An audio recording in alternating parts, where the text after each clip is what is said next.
ಇವತ್ತು ನಾವು ಇಂಗ್ಲಿಷ್ ಅನ್ನು ಸುಲಭವಾಗಿ ಒಂದು ಬರ್ತ್ಡೇ ಪಾರ್ಟಿಯಲ್ಲಿ ಹೇಗೆ ಮಾತನಾಡಬಹುದು ಎಂದು ನೋಡುವ. ಸೊ ಮೊದಲನೇದಾಗಿ ಒಂದು 10 ಸೆಂಟೆನ್ಸ್ ಇದೆ ನೋಡಿ, ಇಂಗ್ಲಿಷ್ ನಲ್ಲಿ ಯಾವ ರೀತಿ ಬರ್ತ್ಡೇ ಪಾರ್ಟಿಗೆ ನಾವು ಹೋದ್ರೆ ಅಲ್ಲಿ ಮಾತಾಡಬಹುದಂತ.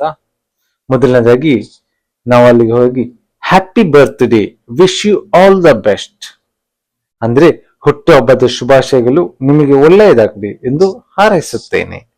ಅದಕ್ಕೆ ಉತ್ತರ ಬರ್ತದೆ ಹೀಗೆ, thank you so much, it means a lot to me ಅಂದ್ರೆ ತುಂಬಾ ಧನ್ಯವಾದಗಳು, ಇದು ನನಗೆ ಬಹಳ ಮುಖ್ಯ.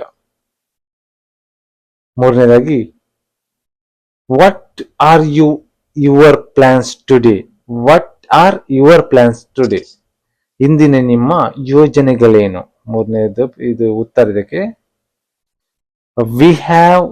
V are having a small party this evening, we are having a small party this evening, ನಾವು ಇಂದು ಸಂಜೆ ಒಂದು ಸಣ್ಣ ಪಾರ್ಟಿ ಇಟ್ಟಿದ್ದೇವೆ. That sound wonderful, who is coming ಅಂದ್ರೆ ಅದು ಅದ್ಭುತವಾಗಿದೆ, ಯಾರು ಬರುತ್ತಿದ್ದಾರೆ. Just a few close friends and family, ಕೆಲವು ಆತ್ಮೀಯ ಸ್ನೇಹಿತರು ಮತ್ತು ಕುಟುಂಬದವರು. Did you get any surprise gift ಅಂದ್ರೆ ನಿಂಗೆ ಏನಾದರೂ ಗಿಫ್ಟ್ ಸಿಕ್ಕಿದ್ಯಾ ಅಂತ. Yes, my mom gave me a new watch, ಹೌದು ನನ್ನ ಅಮ್ಮ ನನಗೆ ಹೊಸ ವಾಚ್ ಕೊಟ್ಟರು.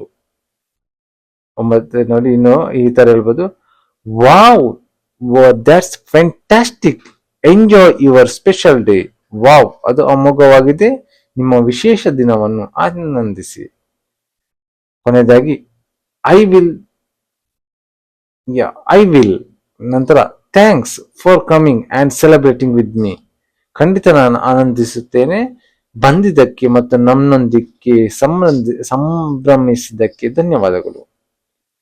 ಸೊ ಇದನ್ನೊಂದು ಸಿಂಪಲ್ ಆಗಿ ಮಾಡಿದ್ದು ನೋಡಿ, ನೀವು ಬೇಕಾದ್ರೆ ವಿಡಿಯೋವನ್ನು ಹಿಂದ್ಗೆ ರಿವರ್ಸ್ ಮಾಡಿಕೊಂಡು ಕೇಳ್ಬಹುದು, ಇಲ್ಲಿ ಅಕ್ಷರ ಇದೆಲ್ಲ.